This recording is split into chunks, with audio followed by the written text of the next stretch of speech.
Abdullah bin Abbas, tintanya umat Islam.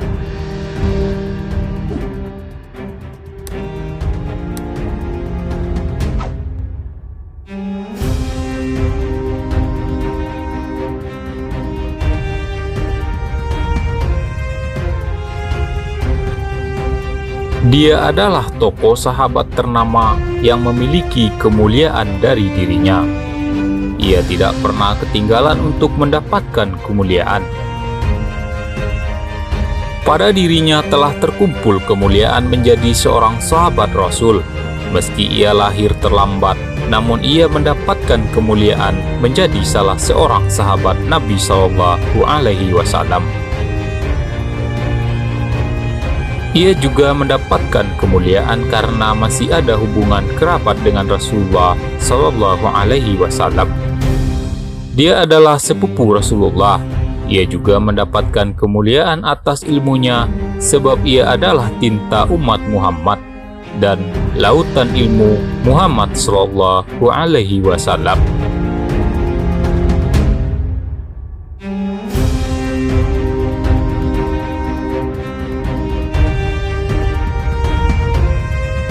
Ia juga mendapatkan kemuliaan atas ketakwaan yang dimilikinya. Ia adalah orang yang senantiasa puasa di siang hari dan melakukan qiyam pada malam hari.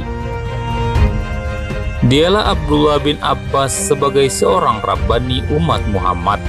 Dia adalah orang yang paling mengerti tentang kitabullah di antara umat Muhammad. Dia adalah orang yang paling paham tentang takwil Al-Quran, paling mampu menyelaminya dan memahami tujuan dan rahasia Al-Quran. Ibnu Abbas dilahirkan 3 tahun sebelum hijrah. Saat Rasulullah SAW wafat, dia baru berusia 13 tahun. Meski demikian, ia telah mampu menghafalkan 1660 hadis dari Nabi SAW yang dituliskan oleh Bukhari dan Muslim. Begitu ibunya melahirkan Abdullah, ia membawanya menghadap Rasulullah untuk ditahnik dengan ludah beliau. Maka hal yang pertama kali masuk ke dalam perut Ibnu Abbas adalah air liur Rasulullah SAW yang suci dan penuh berkah. Beserta dengan air liur tersebut masuk juga ke dalam lambungnya ketakwaan dan hikmah.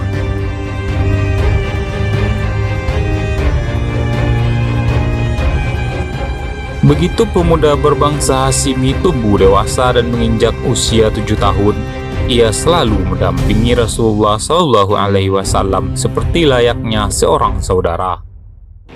Ibnu Abbas menyiapkan air jika Rasulullah hendak berwudu.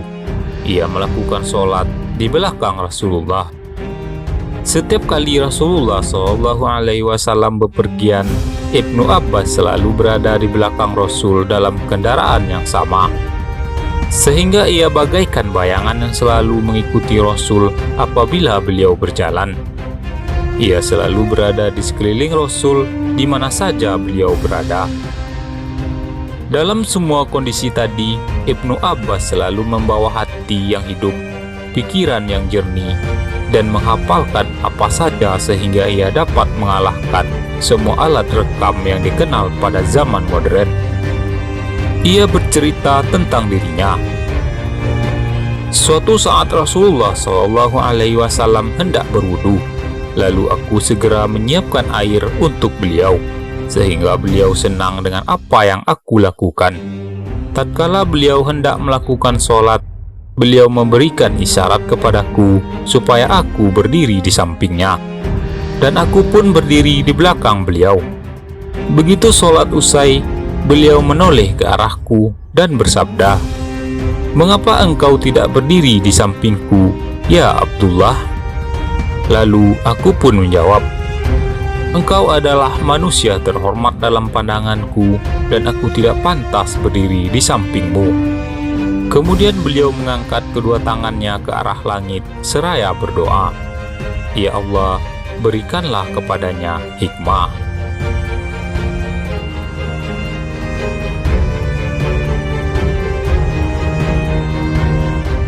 Allah telah mengabulkan doa nabinya sehingga Allah memberikan pemuda Al-Hasimi ini sebagian hikmah yang mengalahkan kehebatan para ahli hikmah terbesar. Inilah kisah yang menunjukkan sebagian hikmah yang dimiliki Abdullah bin Abbas. Tatkala sebagian pendukung Ali meninggalkannya dan menyalahkan Ali dalam konflik yang terjadi antara dia dan Muawiyah, Abdullah bin Abbas berkata kepada Ali radhiyallahu anhu, "Izinkan aku, wahai Amirul Mukminin, untuk mendatangi kaummu dan berbicara kepada mereka." Lalu Ali pun menjawab, "Aku khawatir terhadap keselamatanmu dari kejahatan mereka." Lalu Ibnu Abbas menjawab, "Insya Allah tidak."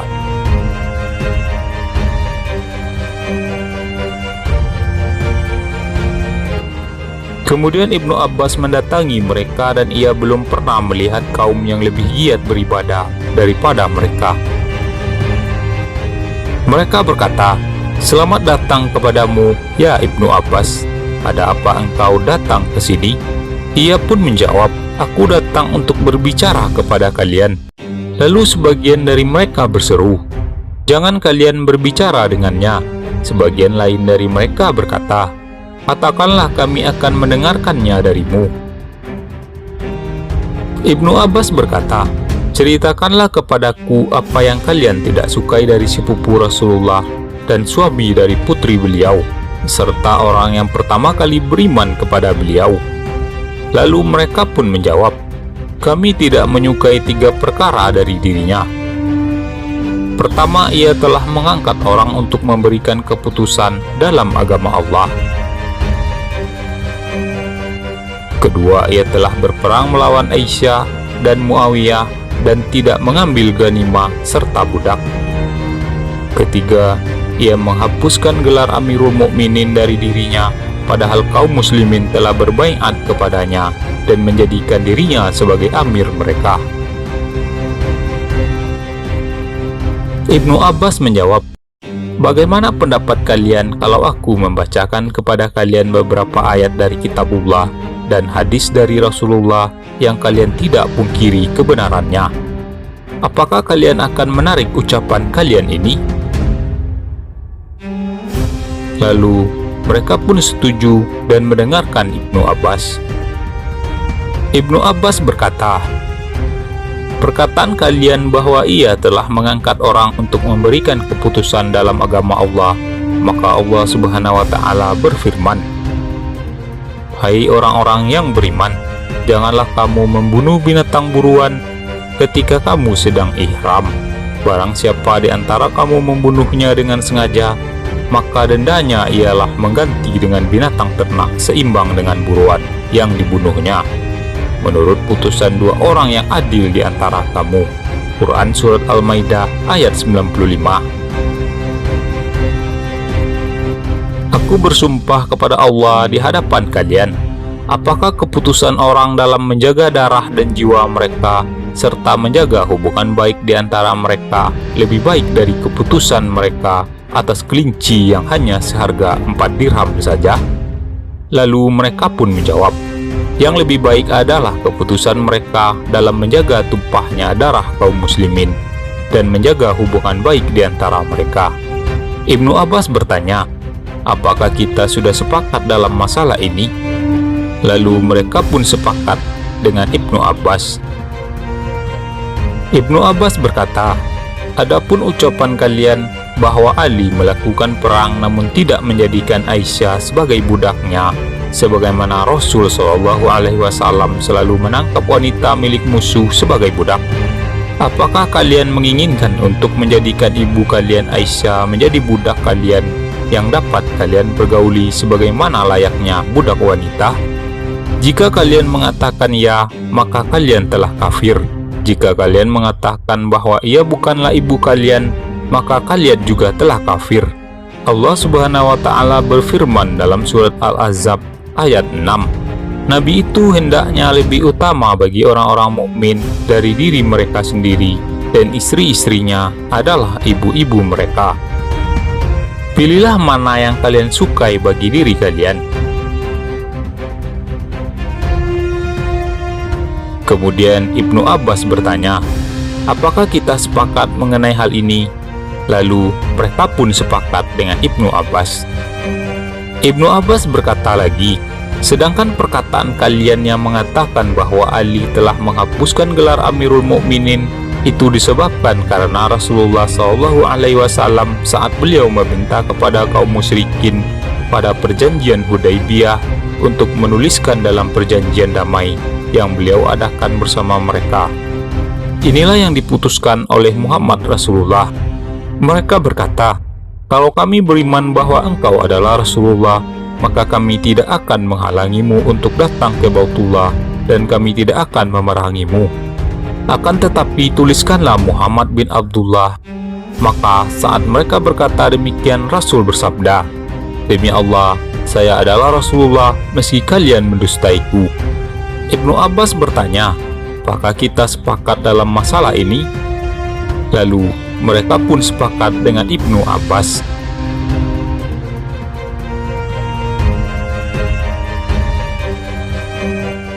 Maka hasil dari pertemuan itu dan hasil dari hikmah yang begitu mendalam yang ditampilkan Ibnu Abbas telah membuat 20.000 orang kembali bergabung dengan pasukan Ali. Dan masih ada lagi 4.000 orang yang berkeras untuk memusuhi Ali dan berpaling dari kebenaran. Pemuda bernama Abdullah bin Abbas ini telah menempuh semua jalan untuk mendapatkan ilmu dan mengeluarkan segala kemampuannya untuk meraihnya.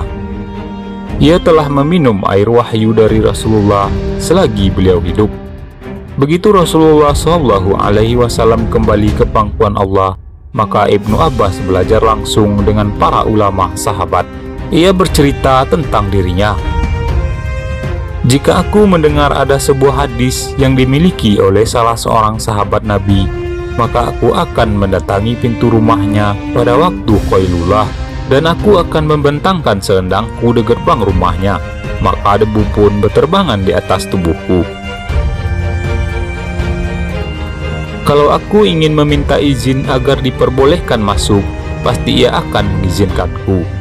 Akan tetapi, aku melakukan hal itu sebagai penghormatan terhadap dirinya. Jika ia keluar dari rumahnya dan melihatku dalam kondisi demikian, ia akan berkata, wahai sepupu Rasulullah, apa yang membuatmu datang ke sini? Apakah engkau tidak berkirim surat saja sehingga aku datang kepadamu? Maka aku menjawab, aku yang lebih pantas untuk datang kepadamu. Ilmu itu didatangi, bukan datang sendiri. Kemudian aku menanyakan kepadanya tentang hadis Rasulullah SAW.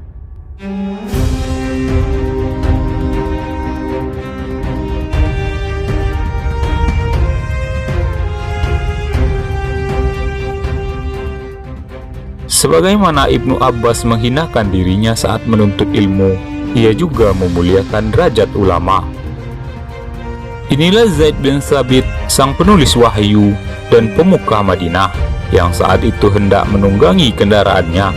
Lalu berdirilah pemuda Al-Hasimi bernama Abdullah bin Abbas di hadapannya, seperti berdirinya seorang budak di hadapan tuannya.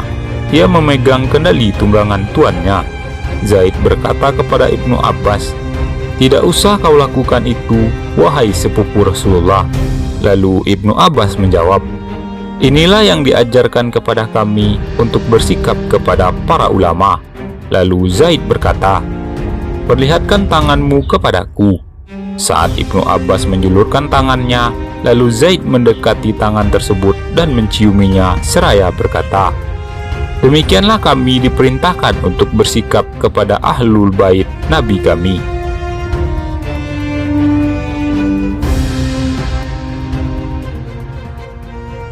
Ibnu Abbas telah menempuh perjalanan dalam menuntut ilmu yang dapat membuat unta jantan tercengang. Masruq bin Al-Ajda, salah seorang tabi'in ternama, berkata tentang diri Ibnu Abbas, jika aku melihat Ibnu Abbas, menurutku dia adalah manusia yang paling tampan. Jika ia berkata, maka menurutku ia adalah orang yang paling fasih. Jika ia berbicara, menurutku ia adalah orang yang paling alim.